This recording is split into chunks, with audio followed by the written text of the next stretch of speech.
pedir anistia na época que sequestraram aviões, que sequestraram embaixadores, que queimaram aqui na esplanada dos ministérios. O senador do PT, Humberto Costa, em um claro espírito de vingança e ressentimento em relação à direita, proferiu um discurso alinhado com alguns ministros do Supremo Tribunal Federal, atribuindo aos conservadores de todas as classes sociais e até mesmo aos parlamentares a responsabilidade pelo suicídio na Praça dos Três Poderes, que eles classificam como atentado.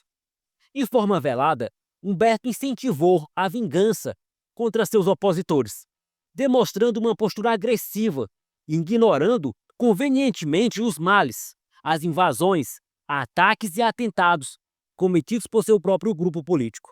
No entanto, sua retórica raivosa não passou sem resposta à altura dos senadores Rogério Marinho, Eduardo Girão e Damares Alves, que expuseram publicamente alguns crimes que a esquerda cometeu ao longo da história no país, desmascarando a hipocrisia presente no discurso do petista, que ficou famoso quando seu apelido foi divulgado e revelado na lista da Odebrecht.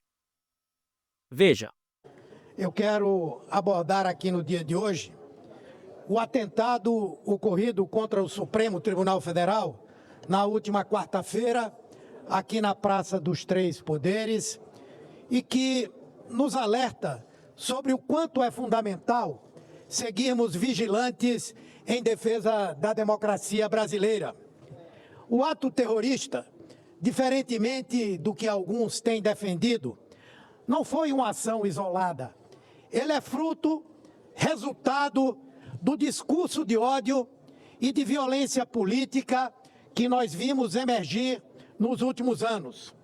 É resultado também de uma ação sistemática de grupos radicais da extrema-direita que se conectam e se reforçam por meio das redes sociais. Essa ação reforça a necessidade da retomada do debate sobre a regulamentação das redes sociais e a responsabilização das empresas de tecnologia pela disseminação de tanta desinformação e discursos violentos. Os ataques contra a democracia e as nossas instituições não vêm de agora. São a consequência direta das falas beligerantes, mentirosas, irresponsáveis e criminosas do próprio ex-presidente da República, Jair Bolsonaro, e de lideranças ligadas a ele. Os atos antidemocráticos do dia 8 de janeiro, que resultaram no ataque ao Supremo, ao Congresso e à presidência. Mais de 40 policiais foram feridos naquela ação terrorista. Mesmo negando as suas digitais em todos os crimes, o ex-presidente tem as mãos sujas de sangue. Já existem provas fartas de que ele conspirou contra a democracia e que suas graves ações implicaram em uma onda de ódio e violência pelo país. E é preciso dar um basta nessa onda de intolerância gerada pela violência política e pela desinformação. A responsabilização dos criminosos é o caminho natural para isso. Há muita gente que ainda precisa ser responsabilizada por atentar contra a democracia. A própria Polícia Federal está investigando se este cidadão tragicamente morto recebeu apoio, ajuda ou contou com a colaboração de outros atores para perpetrar esse ato terrorista. Por isso é que os que hoje pregam a anistia a esses terroristas do 8 de janeiro são os mesmos que morrem de medo de terem os seus crimes revelados e de serem responsabilizados. A falta de responsabilização dos crimes é a incubadora de um ambiente propício para que episódios tão graves como este, um atentado à própria democracia, sigam se tornando cada vez mais frequentes. Tive o cuidado de fazer uma pesquisa de prospecção sobre o que se denomina hoje de discurso do ódio, como método. Nós ouvimos há pouco aqui um um discurso político de um representante nesse Senado da República, que coloca o seu posicionamento de uma forma unilateral. Nos anos 2000, o então deputado federal José Disseu afirmou que, abre aspas, era preciso bater nos tucanos nas ruas e nas urnas, fecha aspas. Um dia depois, 3 ou 4 dias, houve uma agressão física ao então governador de São Paulo, Mário Covas, que inclusive estava com câncer, estava doente de câncer, anos 2000. Em 6 de junho de 2006, cerca de 500 manifestantes do Movimento de Libertação das Sem Terra invadiram e depredaram a Câmara dos Deputados. 35 pessoas feridas, a maioria funcionários da Câmara. Policiais legislativos. Um dos casos mais graves foi um operador de logística do Departamento da Polícia Legislativa que sofreu um traumatismo craniano e necessitou de internação na UTI. Naquela época, não era terrorismo, era um ato político. E o STF, pasmem, não assumiu a investigação desse grave atentado contra a democracia. Em setembro de 2010, Lula afirmou durante a campanha presidencial de Dilma que, abre aspas, era preciso extirpar da vida pública um partido político, os democratas, fecha aspas. Extirpar, senhores. Em 17 de junho de 2013, cerca de 10 mil manifestantes participaram de protestos em Brasília. Durante a manifestação, uma parte significativa desse grupo conseguiu acessar a marquise do Congresso Nacional, ocupou a cúpula do prédio, e ainda em junho, durante as manifestações contra a Copa do Mundo e o transporte público, houve depredação em prédios públicos e ataques ao Congresso, incluindo incêndio de parte do Ministério da Agricultura. Os Ministérios da Fazenda e da Cultura sofreram vandalismo, inclusive vírus quebrados e pichações. O Palácio do Planalto também sofreu pichações e depredações. O STF não cuidou desse caso, nem tampouco foram denominados terroristas que queriam fazer a supressão violenta do Estado de Direito. Em 6 de fevereiro de 2014, durante os protestos no Rio de Janeiro, houve a morte de um jornalista, Santiago de Andrade, cinegrafista da TV Bandeirantes, foi atingido por um rojão na cabeça quando cobriu a manifestação da esquerda. O responsável identificado, Caio Silva de Souza, foi condenado a 12 anos de prisão por lesão corporal seguida de morte. Recorreu em liberdade e teve a pena reduzida para apenas 4 anos para ser cumprida, pasmem, senhores, em regime aberto. Olha a diferença das senhoras, dos idosos, das pessoas armadas com bíblias que estiveram aqui no prédio, numa depredação contra a Praça dos Três Poderes. Estão sendo condenados a 17 anos de prisão. Agora, quem assassinou alguém, 4 anos em liberdade. Em 24 de maio de 2017, os movimentos sociais e centrais sindicais executaram o, abre aspas, Ocupa Brasília, fecha aspas, contra as reformas trabalhistas e previdenciárias propostas pelo governo de Michel Temer. Sendo que esse grupo depredou e incendiou parte dos edifícios dos ministérios. O Ministério da Agricultura, sempre ele, foi parcialmente incendiado e imagens mostram focos de fogo em andares do edifício e intensa fumaça. A fachada também foi danificada. O Ministério do Planejamento, o edifício também sofreu depredação, manifestantes quebraram vidraças e invadiram o local. Houve registro de vandalismo interno no Ministério da Fazenda e da Cultura. Ministério de Minas e Energia, Turismo. O STF não assumiu a investigação desse caso. Ou processou ninguém. As notícias apontam que houve a detenção de apenas 8 pessoas. E não há notícias de nenhuma condenação decorrente desse caso. Fecha o pano de forma rápida. Eu não vou falar das invasões na Alesp, em outras assembleias legislativas, depredações em prédios públicos por todo o país, sempre feitas de forma violenta pelos black blockers, por movimentos sem terra e outros componentes sociais de esquerda. Vamos falar de uma analogia recente. Facada em Jair Bolsonaro versus caso Tio França. Em 2018, o caso foi investigado, guarda esse nome, senhores, pelo delegado federal Rodrigo Moraes Fernandes, que em fevereiro de 2023, foi promovido por Lula para a função de diretor de inteligência da Polícia Federal. Em setembro de 2018, Rodrigo Fernandes ocupava a função de delegado regional de combate ao crime organizado em Minas Gerais e comandou a investigação do atentado contra o então candidato à presidência. O candidato a presidente da República estava em primeiro lugar, levava facada, mas o STF não assumiu a investigação do caso. Eu não conheço uma forma mais contundente de se agredir a democracia, mas o STF não tomou conta desse caso. O referido delegado afirmou ainda no mesmo mês, abre aspas, fica claro que o motivo do atentado era o inconformismo político do senhor Adélio com os projetos do então candidato. A conclusão é que no dia desse ato, Adélio agiu desacompanhado de qualquer pessoa e não contou com a participação de ninguém. Fecha aspas. Em 5 de julho de 2018, Adélio esteve no clube de tiro em São José, na Grande Florianópolis. O clube de tiro onde ele esteve confirmou que os dois filhos de Bolsonaro, Carlos e Eduardo, frequentaram o local e que os diretores são próximos da família. Esse fato nunca foi investigado como um ato preparatório ao ataque. Também não se investigou quem custeava o deslocamento e permanência de Adélio em Santa Catarina. Após o ataque, Adélio passou a ser imediatamente defendido por 4 advogados. Zanoni Manuel de Oliveira Júnior, Pedro Augusto de Lima Felipe, Fernando Costa Oliveira Magalhães e Marcelo Manuel da Costa. O advogado Zanoni utilizou um avião particular para deixar Belo Horizonte às pressas rumo ao Juiz de Fora, na Zona da Mata, para participar da defesa de Adélio. O trajeto foi feito no dia seguinte ao ataque de 7 de setembro. Ao lado de Zanoni também viajou o então advogado Fernando Costa. Alegaram que a defesa de Adélio seria paga por uma congregação religiosa de Montes Claros, norte de Minas. O nome da igreja, contratanto, foi mantido em sigilo.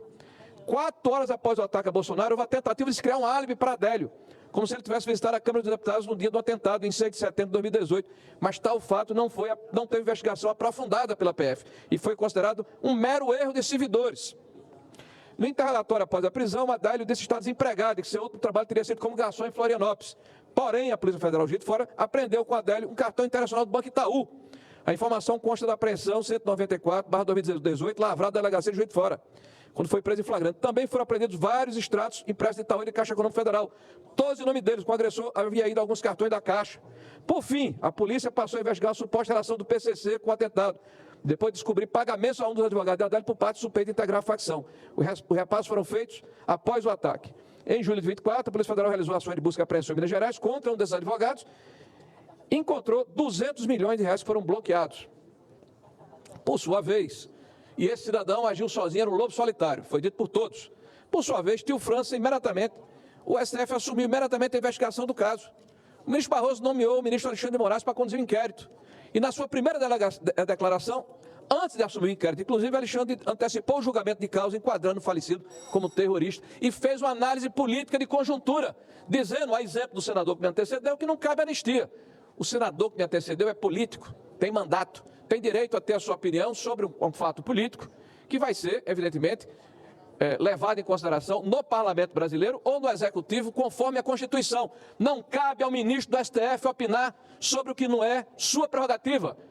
O ministro precisa exercer o seu papel de juiz e esperar ser provocado. Quando ele for provocado, ele fala. Antes, ele está sendo irreverente, ele está sendo inábil e ele está usurpando uma prerrogativa do Parlamento e do Executivo brasileiro. E isso gera desequilíbrio institucional claro e, ao mesmo tempo, nos leva a indagar qual a imparcialidade do ministro Alexandre de Moraes de julgar um caso em que ele, antes de ter pelo ministro Barroso, já antecipou o seu julgamento. E mais, o telefone celular do tio França já foi periciado. O de Adélio até hoje não foi. Houve um impedimento. No mesmo dia se pericia o telefone celular. Nós queremos uma apuração rigorosa e isenta. Nós queremos transparência e rapidez nessa investigação. É muito cômodo que esse mesmo delegado, que já foi nomeado, inclusive, para ser adido em Londres agora em outubro, seja o mesmo delegado que foi indicado, o mesmo de Adélio Bispo é o mesmo delegado que foi indicado para conduzir o inquérito do tio França. Me parece que, eu não sabia, eu quero que os senhores me esclareçam, que existe prevenção também na Polícia Federal. Se você é delegado de uma causa, então por prevenção você vai, por um crime conexo, ser o delegado que vai expulsionar. Porque 2.000 delegados da Polícia Federal, só esse delegado tem a condição de fazer esse papel, e ele que já está designado para ir para fora do Brasil, certamente pelos seus méritos, lá para Londres, para ser adido lá em Londres, é esquisito. A gente percebe que a política entrou por uma porta de uma forma que quando alguns colegas usam essa tribuna para apontar o dedo, muitas vezes com a motivação de vingança, porque é impossível se acreditar em lorota que está querendo pegar um ato isolado, terrível que aconteceu aqui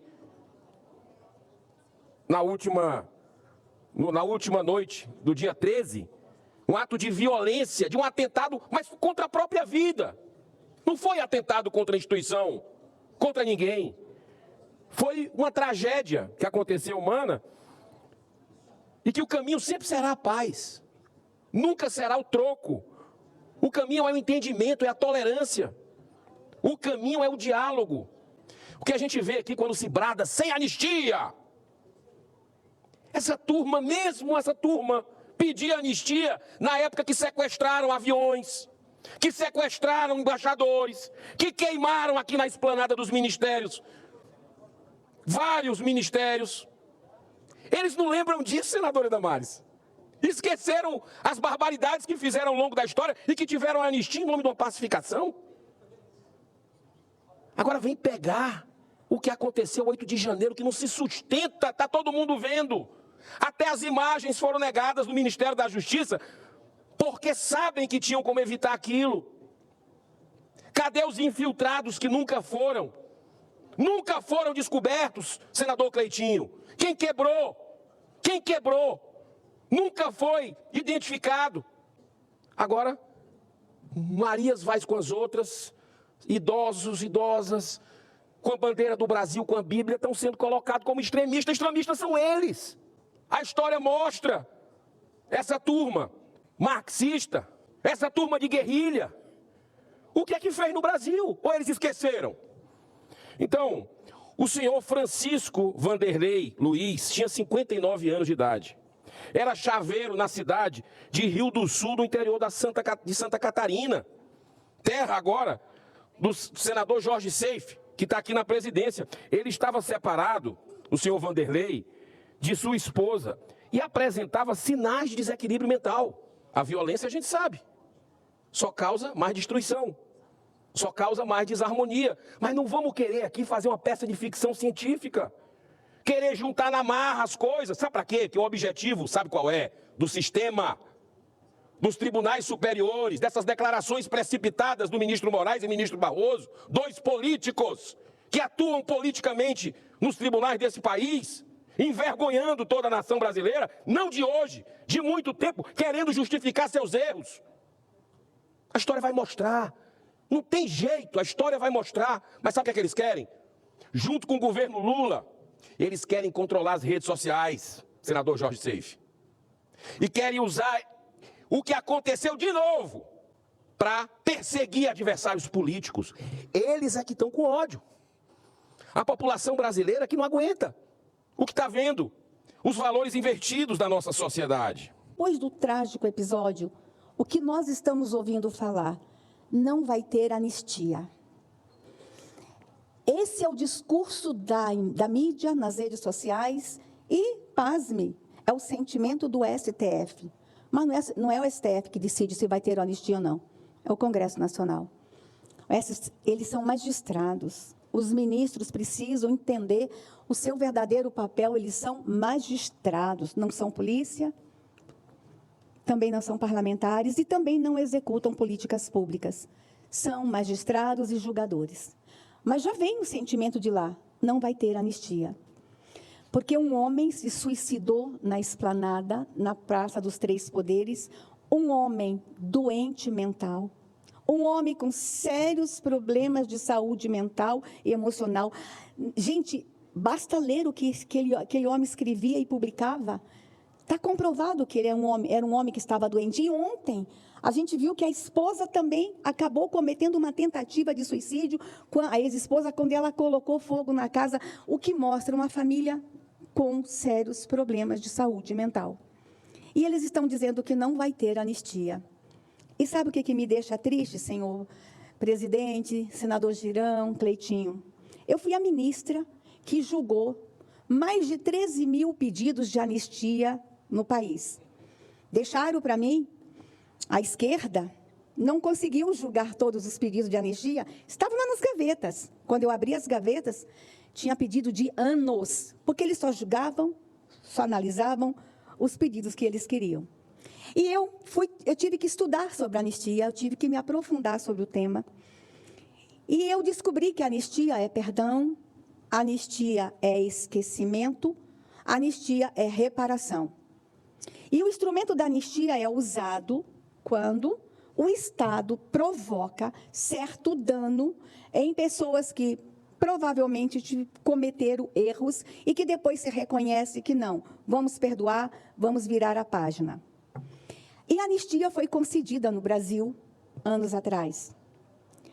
O roubo a bancos não impediu a anistia no Brasil.